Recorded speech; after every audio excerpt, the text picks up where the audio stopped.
Ótimo. E aí, tudo bem com você? Bem-vinda. Obrigada, Paula. Tudo ótimo. E contigo? Tudo bem, graças a Deus. Tô aqui numa correria. Gente, olha, eu ia fixar aqui o comentário, mas acho que eu tô com problemas. Nunca consigo. Bom, vamos ao que interessa, pessoal. Em primeiro lugar, queria pedir para quem tá nessa live e gostar desse tema, para você clicar nesse coração, meu amigo, porque a gente vai dar muito conteúdo de valor hoje e o coração Isso chama aí. mais gente, né? Não é verdade? E manda esse aviãozinho aí também para quem você acha que precisa ver essa live. A Camila, como eu conheci a Camila? É sempre assim que eu começo as lives, vocês já sabem, quem já vem aqui sempre. Eu vi a Camila numa live da RDI. Olha só. Quem não sabe, Sim. RDI é Retail Design Institute. E aí foi assim que a gente se conheceu, porque eu sou cara de pau, fui atrás dela, fui falar com ela. E aí ela me contou que ela é arquiteta, assim como eu, e ela tem uma especialização em marketing. Então, Isso ela mesmo. sabe muito bem aí dessa história da jornada de compra, entre outras coisas que são extremamente importantes para o projeto de loja. E aí a gente vai começar esse papo ótimo hoje. Me conta, Camila, você está no RDI, qual é exatamente a sua posição lá? Então, o RDI é uma associação de profissionais do varejo. E a ideia é a gente mostrar, né, o valor e a diferença da arquitetura comercial para o mercado, para que os profissionais entendam que para desenvolver projetos de arquitetura para ponto de venda, você precisa conhecer o varejo, entender de venda, né? Usar os recursos de arquitetura e os recursos de mercado. E é uma associação internacional, a gente é muito forte no Brasil. Hoje eu estou trabalhando como diretora institucional. E nós estamos fazendo também as lives, como você me conheceu, né? Às terças e quinta, com a mesma ideia, para trazer para o mercado essa ideia, né? Do que é a arquitetura comercial, os recursos, ferramentas, a importância, para que os projetos, né, que a gente realiza no Brasil sejam cada vez mais relevantes, né, focados mesmo no consumidor. Legal, e agora me conta, por que que você resolveu estudar marketing? Como foi isso? Então, Paula, olha, foi assim. Eu comecei a trabalhar com arquitetura comercial. Oi, Isa, a Isa, minha, trabalha comigo, acabou de entrar. Hum. Olha só, que acontece? Eu comecei a trabalhar com arquitetura comercial desde o início da minha vida profissional. Passei por vários Uhum. escritórios e aí comecei a trabalhar desde o meu primeiro ano de formado com arquitetura comercial. Só que aí eu ia pensar um projeto, você olha para o projeto, você vê infinitas possibilidades, né? Se você pensar na questão estética, de bom gosto. Eu achava que aquilo não estava muito certo, que a gente precisava entender um pouco mais para conseguir oferecer soluções mais redondas para o projeto, né? Mais assertivas. E aí eu fui pesquisar e vi que cursos de arquitetura comercial mesmo não ia me trazer o que eu estava buscando, que era alguma coisa meio que fora da caixa. Aí eu resolvi fazer marketing, fui fazer uma especialização com ênfase em ciências do consumo. O que é isso? Entender o consumidor.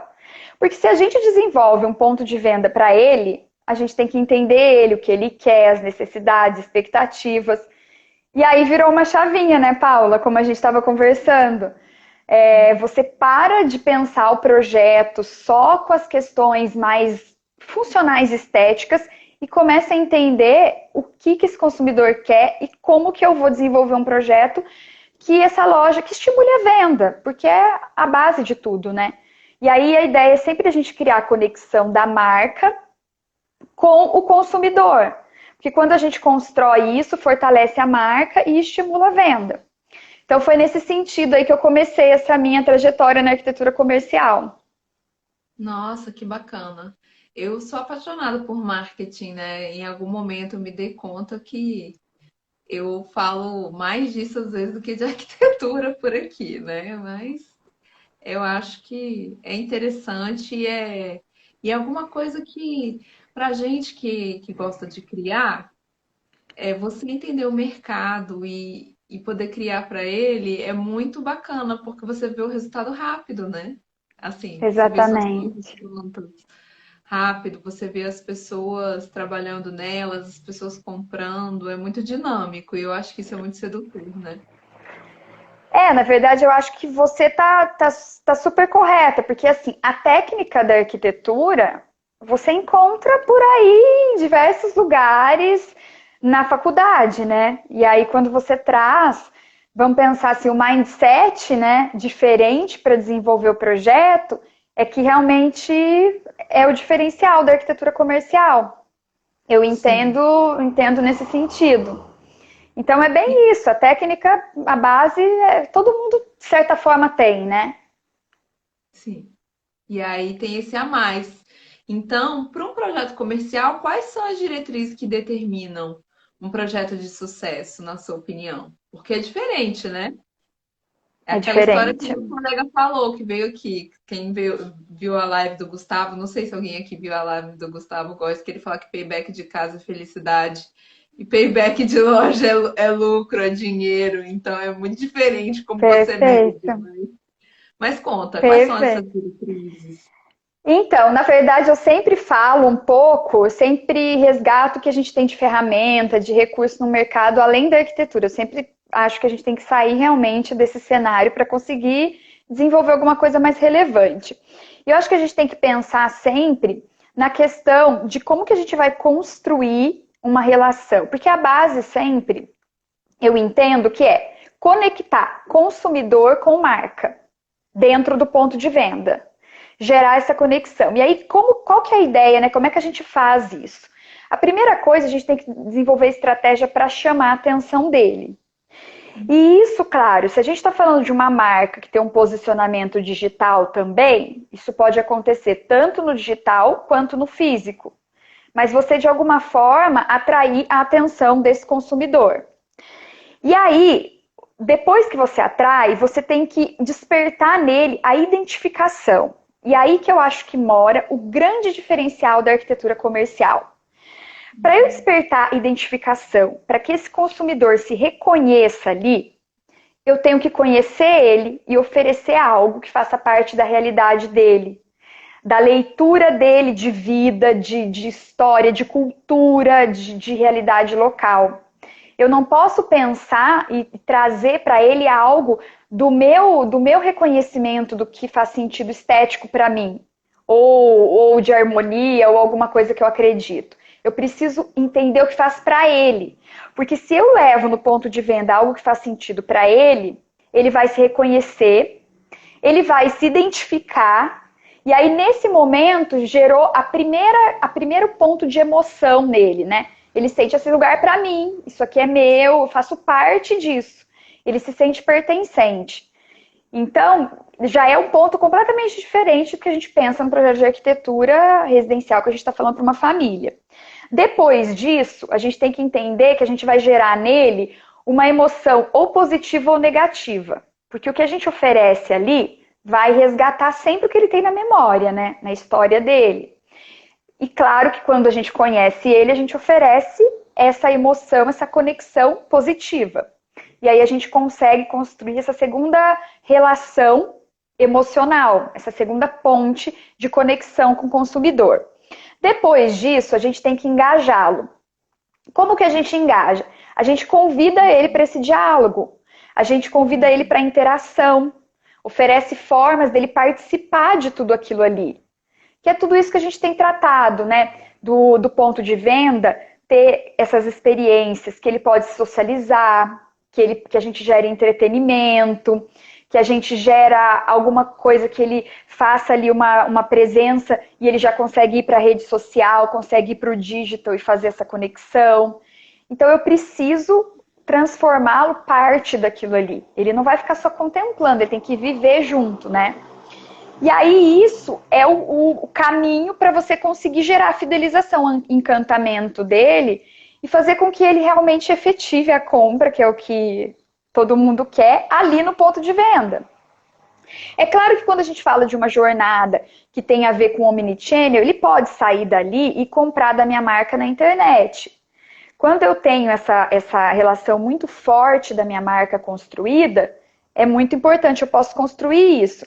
Mas eu acho que quando a gente está falando de arquitetura comercial de ponto de venda, eu tenho que fazer todos os esforços possíveis para que meu cliente compre ali, para que ele viva isso, para que ele vá embora com o produto e com uma emoção positiva.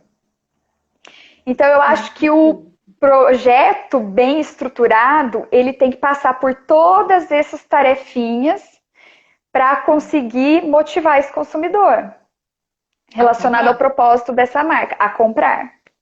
A Sim. comprar, exatamente. Então Muitas seria vezes. essa.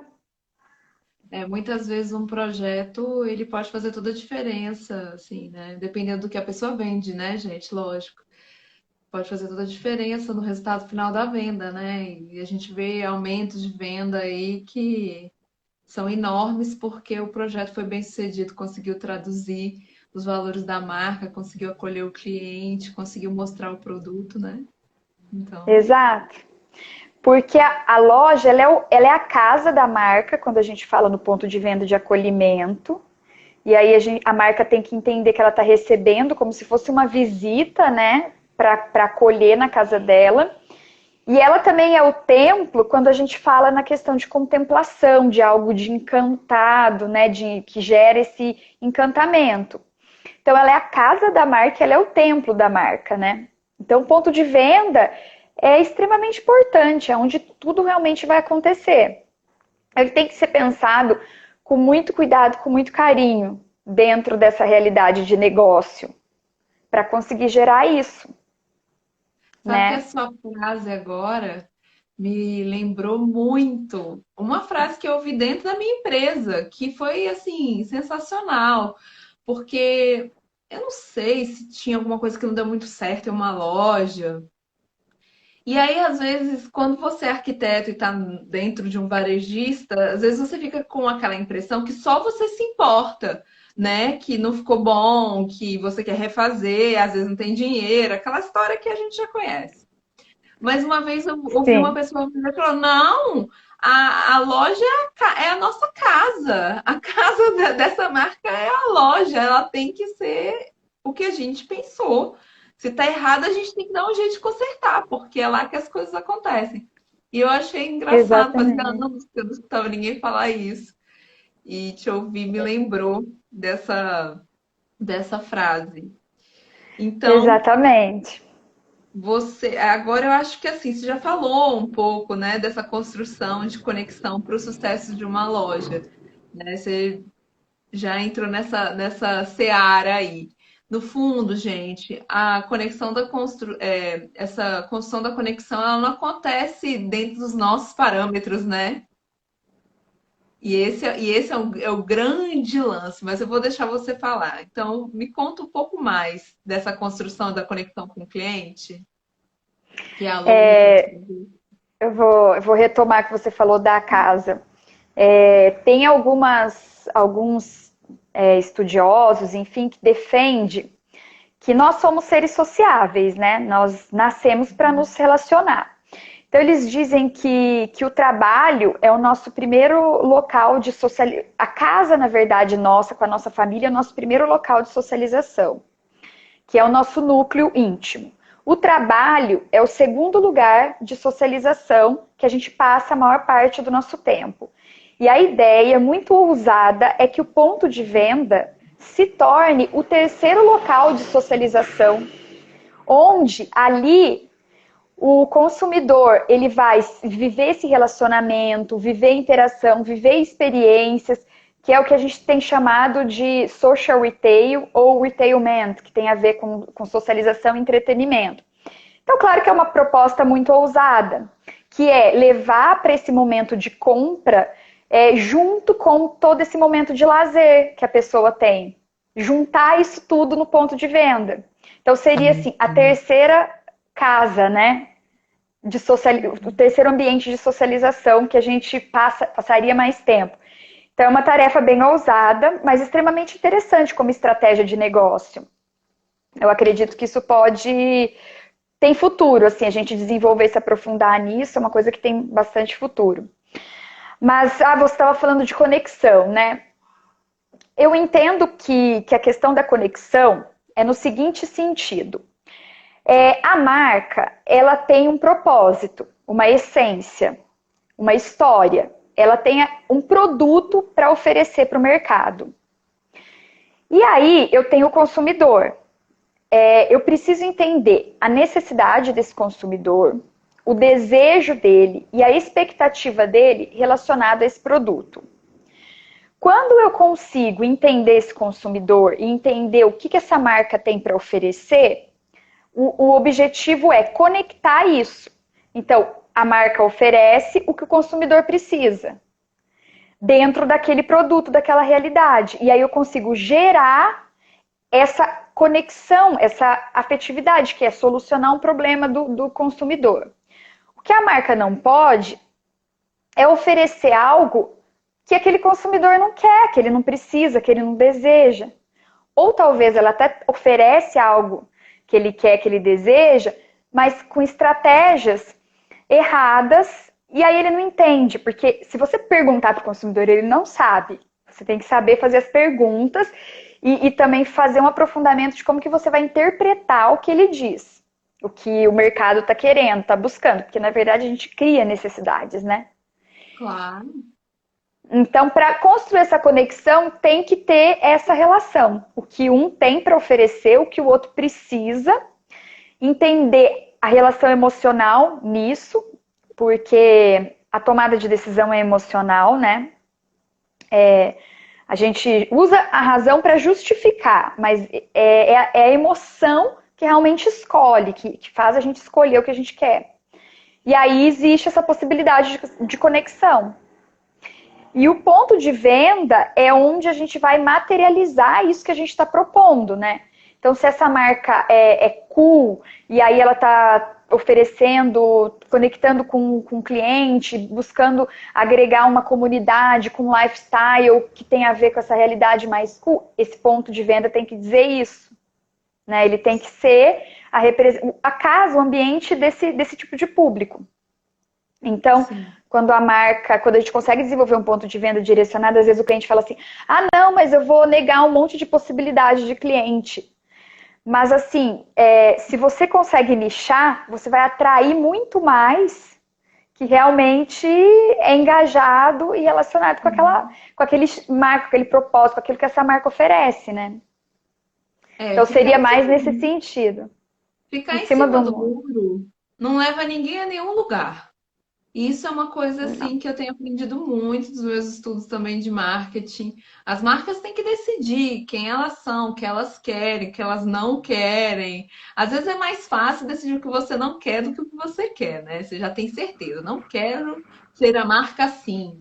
Não quero ser uma marca, sei lá, para pessoas muito jovens. Não sei, tô Sim, chutando. Você tem que decidir. Não dá para atender todo mundo, né? Se nem Jesus Cristo agradou, não tem essa frase? Você vai agradar todo mundo? exatamente, Não, exatamente. não existe. Não, e aí você pode ser que um público não se identifique com aquilo. Ok, mas você vai construir situações de identificação com outro público e vai conseguir trazer todo ele para o teu contexto, né? E aí essa é que é a ideia, realmente, que faz mais sentido. Você atrair um grupo maior para Você, engajar. você falou agora essa questão de entender o que um grupo especificamente tem interesse, né?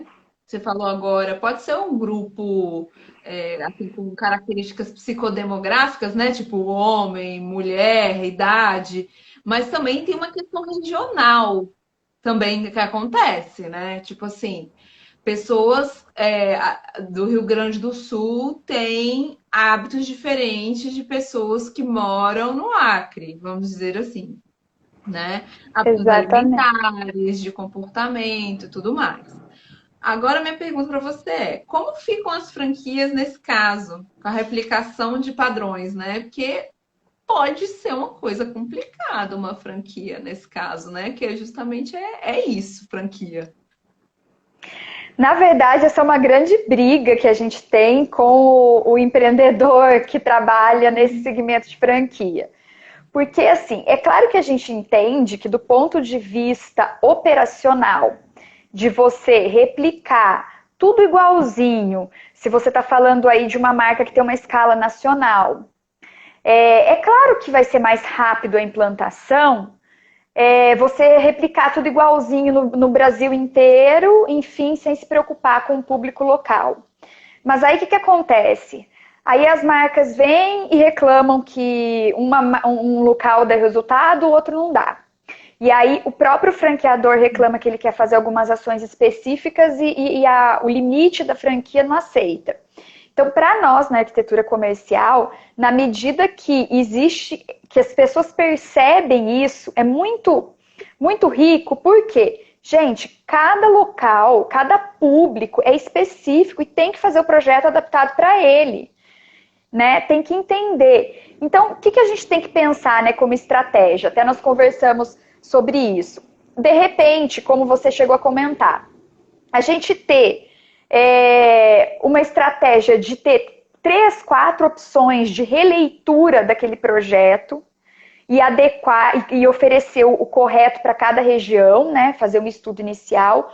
Ou a gente ter, o que eu acho uma solução interessante também, uma porcentagem de solução, de ambientação, de atmosfera de loja, que ela seja mais dinâmica. Então, por exemplo, 30% do meu ponto de venda é mais flexível. Vamos pensar que ele pode ser mais solução de VM, que eu posso fazer adequações, né, de visual merchandising, adequações locais. E aí eu tenho uma base mais fixa para otimizar essa operação, essa implantação, e tenho uma realidade totalmente de adequação para cada local. Aí eu vou entender a cultura daquele povo, os hábitos naquele local, o que ele gosta mais, e oferecer ali, né? Para ele entender que é para ele aquele local. E claro que gera mais identificação, né? Isso gera muito mais reconhecimento. Então, é bem desafiador, porque no Brasil esse modelo de franquia funciona muito, né? Pelas facilidades. Só que acaba sendo um tiro no pé, né? Porque aí o resultado fica limitado. Então, por isso que o profissional de arquitetura, na medida que ele entende de tudo isso, que ele consegue conversar de tudo isso, ele leva muito valor para o negócio. Porque o empreendedor, às vezes, ele até tem a percepção, né, de alguma falha, enfim. Mas ele não tem a percepção de onde que pode estar o problema. E na medida que a gente leva isso, que a gente leva esses questionamentos, que a gente entende, que tem argumento e ideias, a gente consegue fazer um projeto e despertar nele a necessidade de um projeto muito mais relevante. Por isso que a gente tem que pensar a arquitetura como negócio. A arquitetura é comercial, né? É business. Não dá para falar de soluções superficiais, né? Estéticas e funcionais.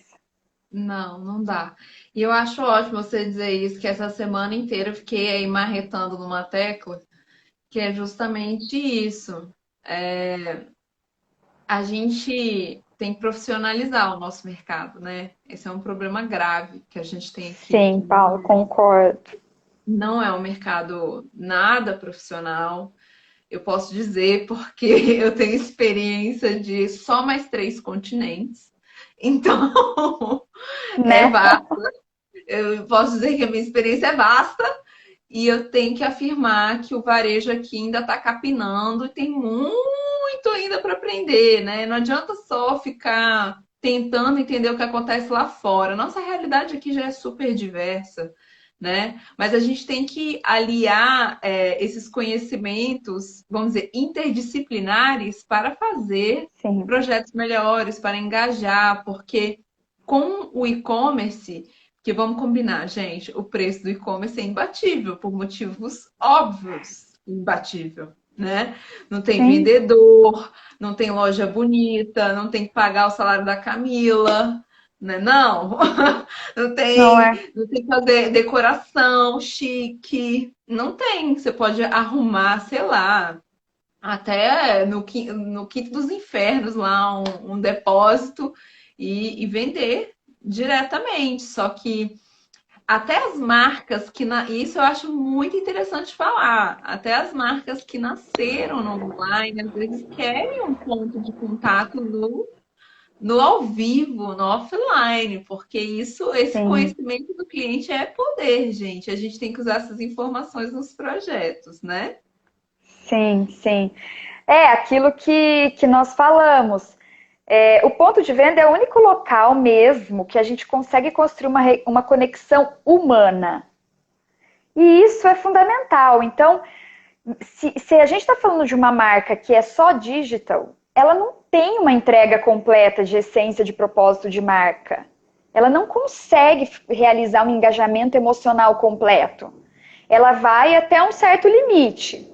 E aí depois falta, né? Fica ali uma lacuna. Então, no momento que ela precisa realmente estar junto com o consumidor, ela precisa desenvolver o ponto de venda. E aí essa questão que você falou, né, de formar profissionais e dos arquitetos estarem preparados. Eu acho que isso é bem interessante pelo seguinte, a gente tem aí uma realidade de mercado, de tendências, de consultorias que ditam como que deve ser, né, um projeto de arquitetura modelo. Só que se a gente não tem a noção disso tudo que a gente está falando, a gente começa a ficar brincando de copiar e colar as ideias de fora. E aí a gente não faz uma curadoria do que funciona na nossa realidade.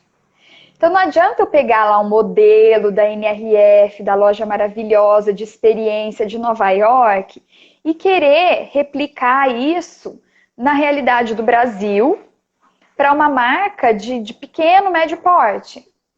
Então, assim, o discurso é muito, né, bonito, né, de passarela, mas na prática não funciona. Então, por isso que a gente tem que profissionalizar para entender um pouco mais a fundo isso e conseguir fazer uma curadoria de informação e levar isso para a realidade local.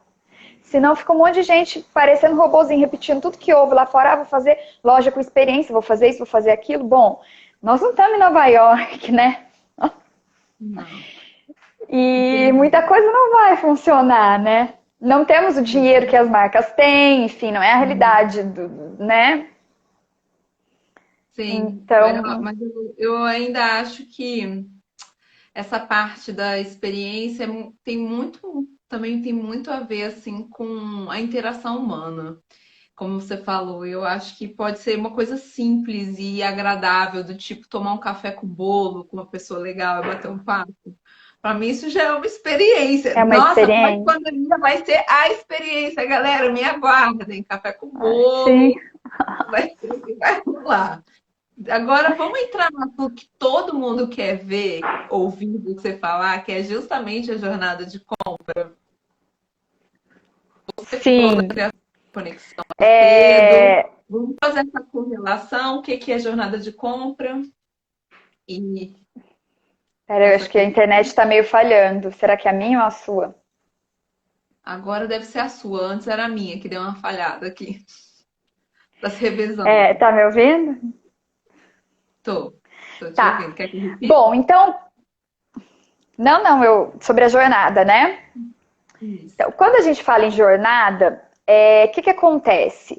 É todo o percurso que o cliente, né, que o consumidor vai fazer, desde o momento que ele identifica o problema que ele tem até o momento efetivo da compra. E aí, hoje nós estamos falando que ele pode fazer todo esse processo multicanal, que é como a gente, né, conversou de ser omnichannel. Então, existe essa integração entre todos os pontos de comunicação e de venda da marca no digital e no físico. Então, a primeira coisa que acontece dentro dessa jornada é quando o cliente ele descobre um problema. Ele descobriu um problema.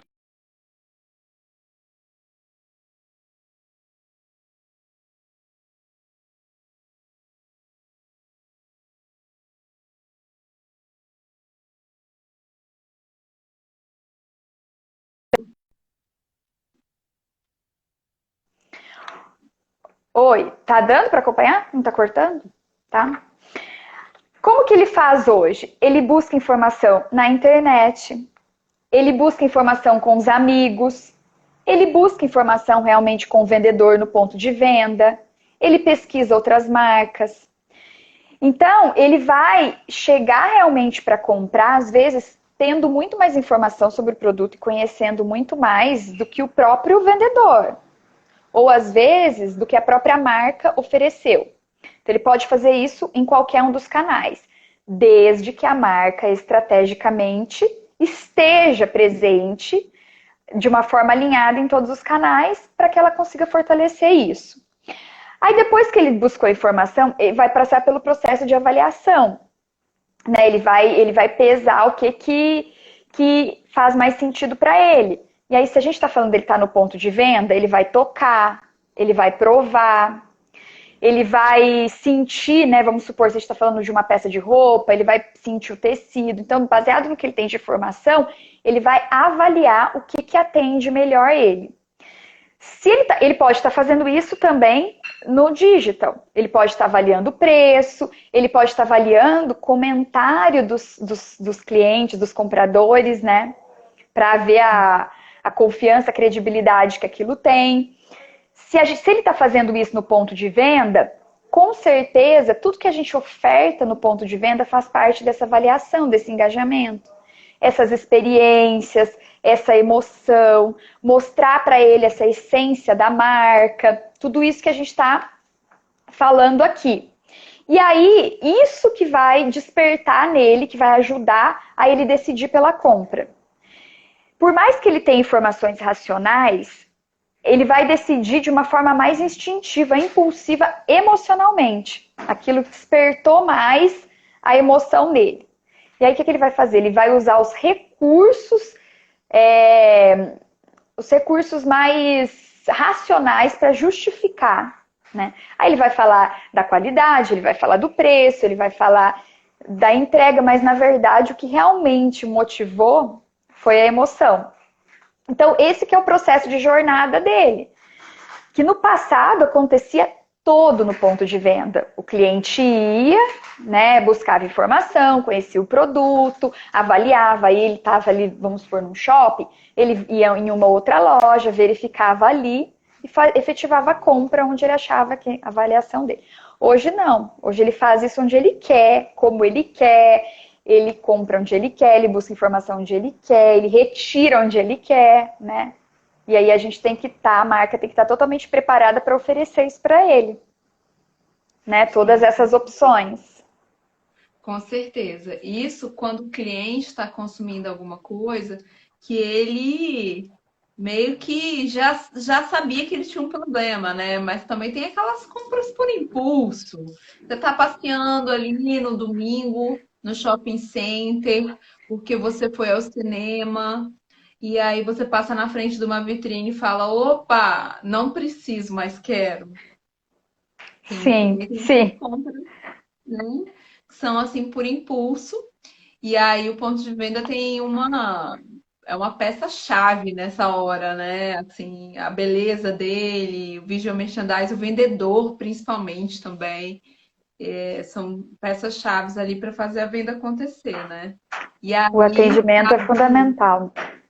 cabe a gente realmente projetar, né? Esse caminho. A gente tem que pensar no cliente se deslocando, né? E andando dentro da loja. Não é uma coisa estática, é uma coisa em movimento, né? Essa jornada toda pode acontecer realmente só dentro da loja. Então, como você está falando, se ele está passeando no shopping, e aí ele identificou naquele momento por impulso uma necessidade, né? Então ele já vai entrar no ponto de venda e toda essa jornada que nós conversamos de buscar informação, de conhecer o produto, ele vai desenvolver ali dentro do ponto de venda.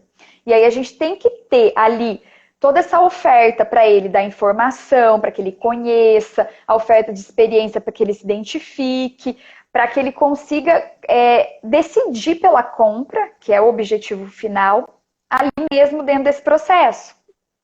Eu acho que esse é o ouro, né? Que a gente tem que trabalhar, descobrir aí para trabalhar no ponto de venda. Sim, você falou muito agora em omnichannel. Pode ser que tenha algumas pessoas que não estejam familiarizadas com esse termo. Você pode explicar rapidinho o que que é omnichannel? Sim, Omnichannel, o que que acontece? A marca ela tem diversos canais de comunicação e venda com o consumidor, né? Do produto com o consumidor. Pode ser no digital, pode ser no físico, pode ser até uma mídia impressa, né? A gente está falando. Então, todos os canais de comunicação, eles precisam hoje, nessa nova realidade de mercado, estar integrado. O que que isso significa?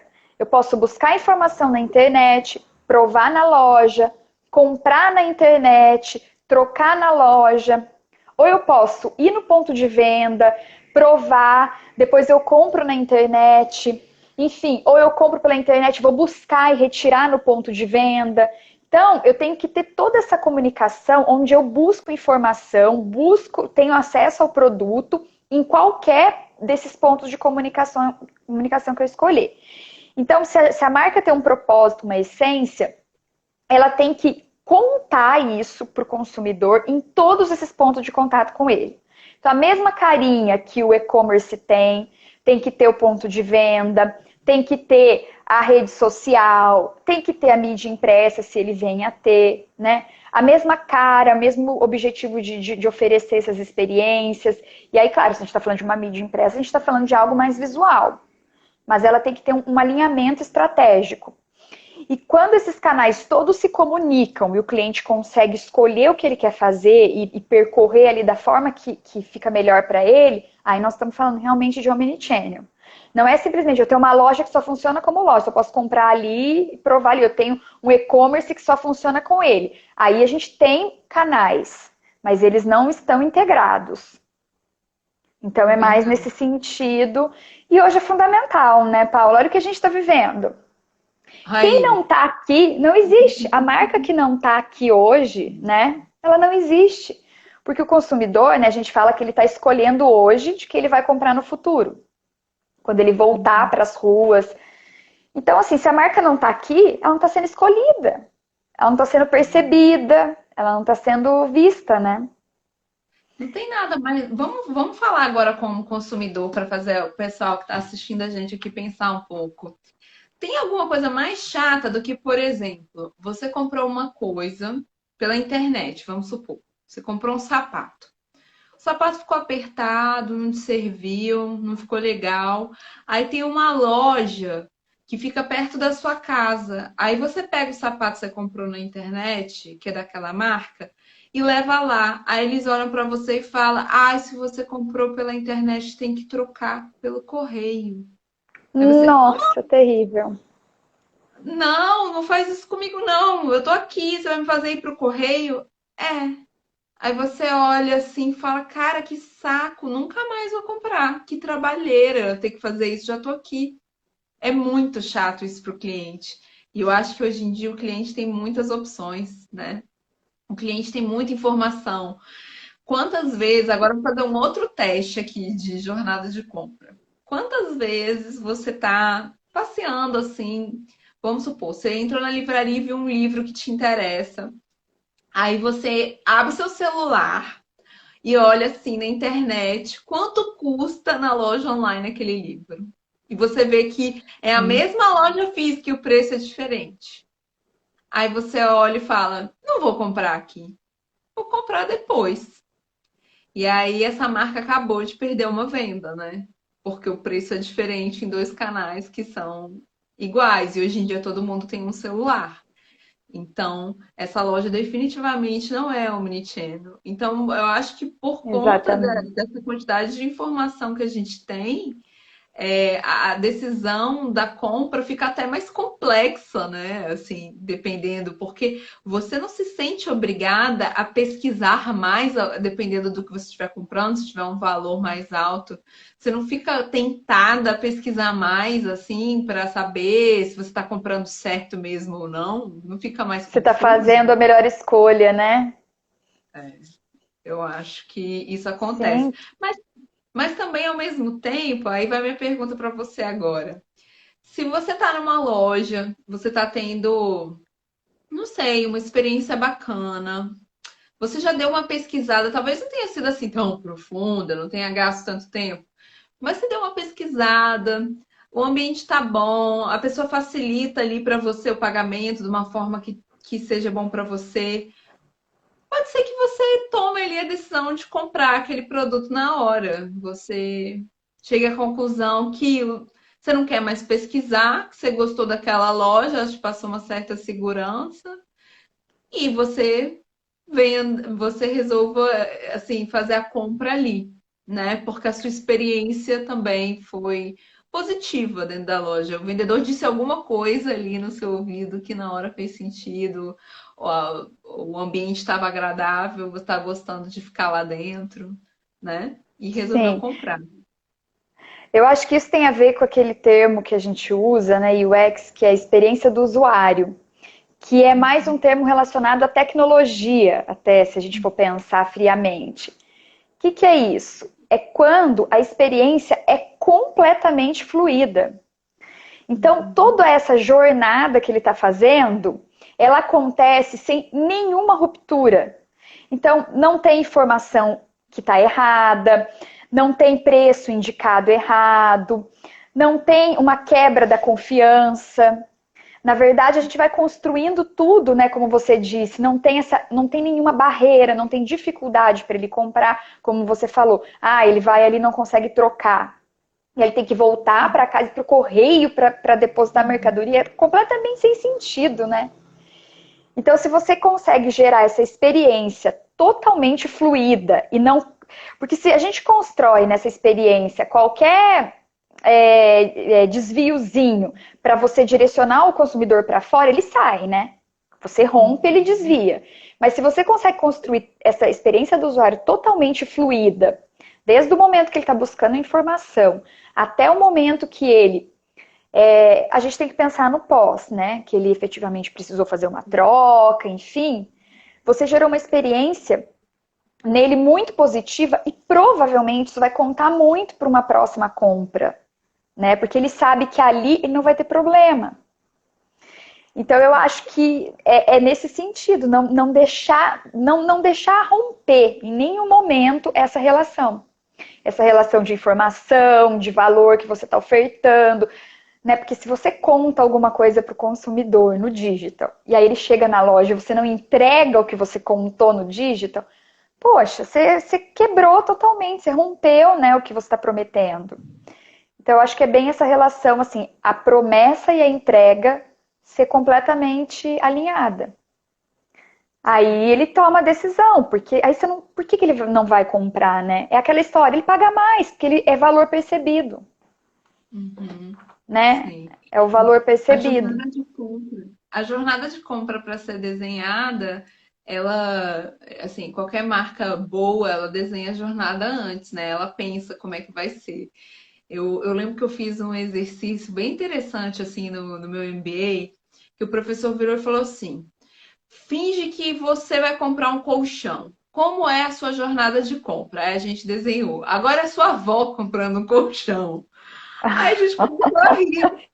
Tipo, porque a minha avó não vai usar, gente, a internet para entender o que é mola ensacada. Ela não vai ver no YouTube esse vídeo, entendeu, pessoal?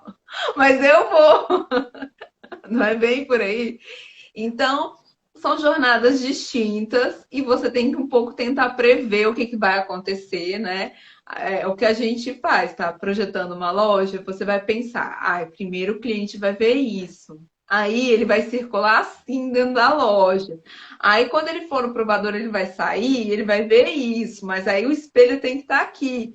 Então a gente vai pensando onde está o posicionamento de cada uma das coisas para tentar prever como vai ser a jornada física, né? Esse deslocamento dentro Sim. da loja, não é isso? Tem que, de certa forma, prototipar. E claro que conhecer o consumidor é fundamental, porque aí você sabe, né, qual que é o comportamento dele. Por exemplo, a sua avó, né, enfim. Conhecer o seu público, porque aí você sabe qual que é o comportamento e consegue oferecer para ele aquilo que ele precisa facilitar a vida dele, né? É Oferecer de uma verdade. forma que ele consiga entender o que que e tudo mais. Então, você vai gerando essa experiência positiva dentro do que ele precisa. Não adianta oferecer alguma coisa que aquele consumidor não precisa, o tipo de informação que ele não precisa. Verdade. Agora minha pergunta para você. Foi o que a gente falou agora mais cedo de NRF, né? Porque a NRF, quem não conhece, é uma feira assim bem grande que tem nos Estados Unidos sempre em janeiro, que é da Federação de Varejo de lá, e vai gente do mundo inteiro, assim, é um super evento para falar de varejo, né? E aí a gente só ouve falar desse espaço de experiência, ponto de venda como espaço de experiência. Então, algumas marcas têm apenas showroom, né? Atualmente está crescendo esse tipo de marca, que não é loja, né? É só showroom.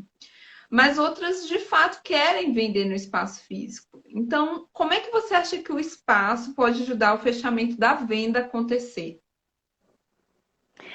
Olha, eu tive um cenário de um cliente, assim, só para ilustrar, que eu fiz uma proposta para ele, fiz uma super pesquisa, e no início eu fiz uma proposta para ele da gente desenvolver realmente esse ponto de experiência, né? Um ponto de venda que fosse mais de experimentação do produto, de contemplação e de oferta de experiência e não efetivamente da venda. E aí, nós conversamos muito, no início evoluiu, depois nós começamos a fazer conta. E aí, quando ele fez a conta, o que ele entendeu? O que nós entendemos juntos? Era um outro negócio. É a mesma coisa da minha marca, de repente, ela ter um outro business mesmo relacionado ao produto, né? Que seria, vamos supor, nesse caso, era uma loja de marca de brinquedo. Então a gente fez a analogia que era como se ele tivesse um tipo de negócio que fosse um parque e outro tipo de negócio que fosse a marca, o produto, a venda.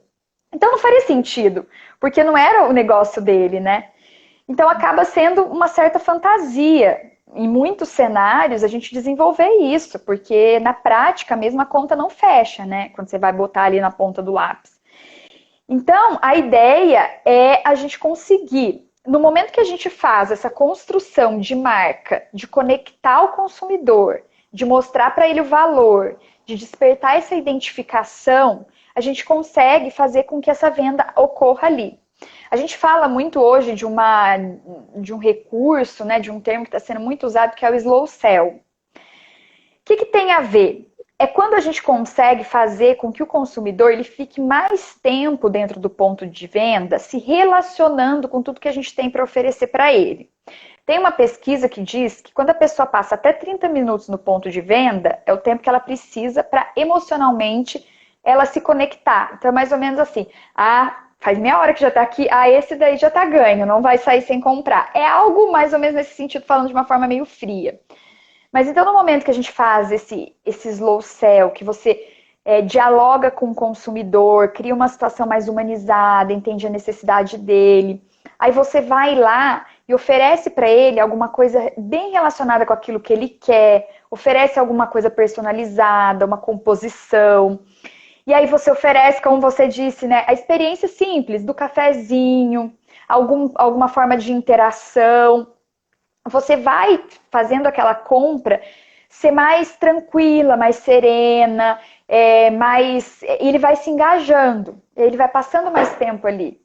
Então, isso é o processo que a gente consegue fazer com que ele direcione para a compra no final. Porque ele vai se engajando, ele vai se emocionando, se relacionando, vai criando essa conexão. Agora o consumidor chega, ele diz, eu quero isso. Bom, eu quero um calçado. Você vem e desce 20 opções para ele. Sabe aquela coisa? Essa não, essa não, essa não. Bom, ele vai levantar e vai sair. Porque você trouxe 20 e duas fez um pouco de sentido. Então seria muito mais interessante se você estabelece esse diálogo, entende o que ele precisa e vai construindo essa oferta relevante dentro do que ele quer, construindo mesmo essa humanização. É o caminho para direcionar para a venda. E aí, como você disse, né, Paula, o atendimento é fundamental. Se não tiver atendimento, isso tudo que a gente está falando, né, não faz sentido. Então, nesse sentido, a gente consegue engajar para a venda mesmo, para que ela aconteça ali e a gente não perca esse consumidor para um preço, às vezes, muito pouco a diferença mais barato na internet, né?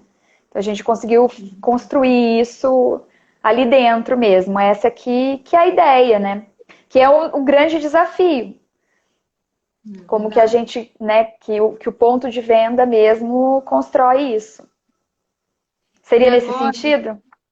sim, agora só para a gente fechar, que agora falta pouquinho tempo para nossa, para a gente não ser catapultada do Instagram aqui da nossa live.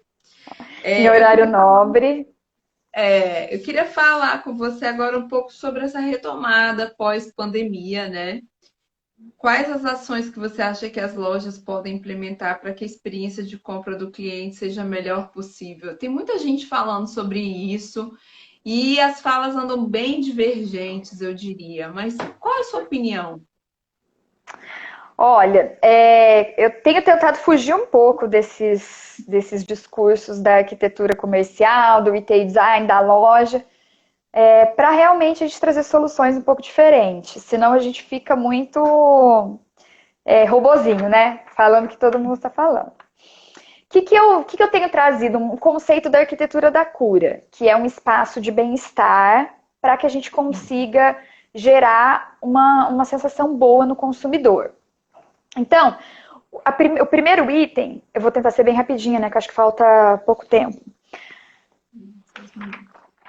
O primeiro item seria a gente pensar na tecnologia e tentar usar o celular para que o cliente construa uma relação, para que ele fique na intimidade dele, para que ele tenha o mínimo de contato com o entorno, para que ele precise estar próximo e conversar o mínimo possível com o vendedor.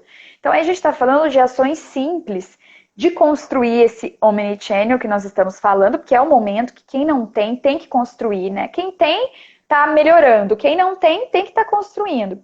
Às vezes, assim, até com um QR Code, alguma coisa simples, o consumidor consegue ali levantar informações, preços, saber se tem o produto ali naquela loja, para que ele fique mais, ele está no ponto de venda, mas mais íntimo, né? Interagindo com ele mesmo, para evitar contato e tudo mais. Então, acho que a tecnologia vai ser forte e recursos simples, né? A gente está falando do QR Code, é coisa simples. Não estamos falando de recursos caros, de altos investimentos. A questão da humanização, que é fundamental. O que é a humanização?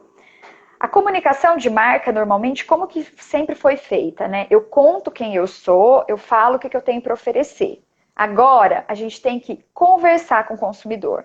Eu conto quem eu sou, eu pergunto quem ele é, eu escuto o que ele está dizendo e ofereço o que tem a ver com a necessidade dele, e aí eu vou acolher, e eu vou enxergar ele com as suas necessidades, com as suas limitações, oferecer condições mais facilidades para ele ali no ponto de venda, porque a gente está falando das pessoas, todos nós, né? Estamos saindo desse isolamento, medo, assustado. Então a gente tem essa empatia, né? Tratar de uma forma mais afetiva, mais carinhosa, mais acolhedora essa relação. Então, humanização é o segundo ponto. Descentralização, que eu acho super importante, que é simples. Descentralizar tudo no ponto de venda. Deixar as coisas mais separadas, mais distantes, a circulação mais fluida, diminuir um pouco volume de produto, poluição visual, deixar o ambiente mais clean, mais leve, com uma cara de mais limpo, para gerar esse conforto, essa confiança, essa, de certa forma, serenidade, né? Até esse slow sell que a gente falou, para que isso seja mais fluido. E aí a pessoa fica segura por quê? Porque nesse contexto de descentralização, ela consegue ficar mais longe das pessoas, mais longe das coisas, não fica esbarrando em tudo, né? Se a gente tá que tem que evitar o toque, então ela consegue se sentir mais segura. Um outro item que eu acho que é fundamental é dentro do conceito de biofilia. Biofilia e natureza.